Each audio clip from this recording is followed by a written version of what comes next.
வணக்கம், இது உங்கள் தினக்கதிர்.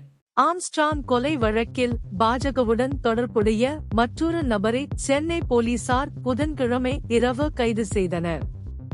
கைது செய்யப்பட்டவர் திருநின்றவூரைச் சேர்ந்த செல்வராஜ் என்பதும் திருவள்ளூர் மாவட்ட பாஜக சிறுபான்மை மண்டல தலைவர் என்பதும் தெரியவந்துள்ளது.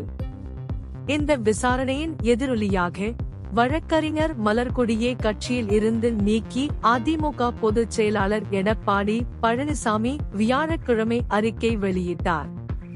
புதன்கிழமை கைது செய்யப்பட்ட 3 நபர்களில் ஒருவரான மலர்கொடி அதிமுகவின் திருச்சி மேற்கு பிரிவு இணைச் செயலாளராக இருந்தார்.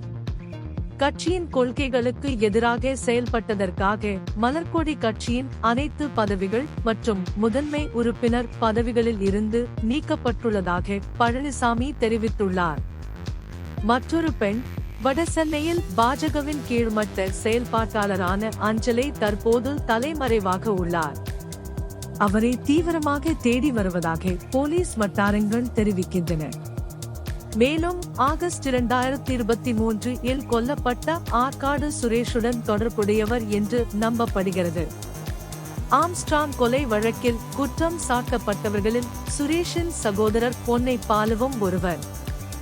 இந்த வழக்கில் குற்றம் சாட்டப்பட்டவர்களை தொடர்புபடுத்திய பண பரிவர்த்தனைகளின் அடிப்படையில் கைது செய்யப்பட்டுள்ளனர்.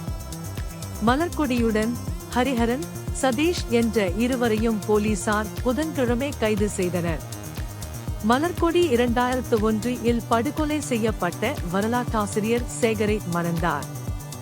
சேகர் கொலையில் குற்றம் சாட்டப்பட்டவர்களில் ஒருவரான மயிலை சிவா மார்ச் 2021 இல் கொலை செய்யப்பட்டார்.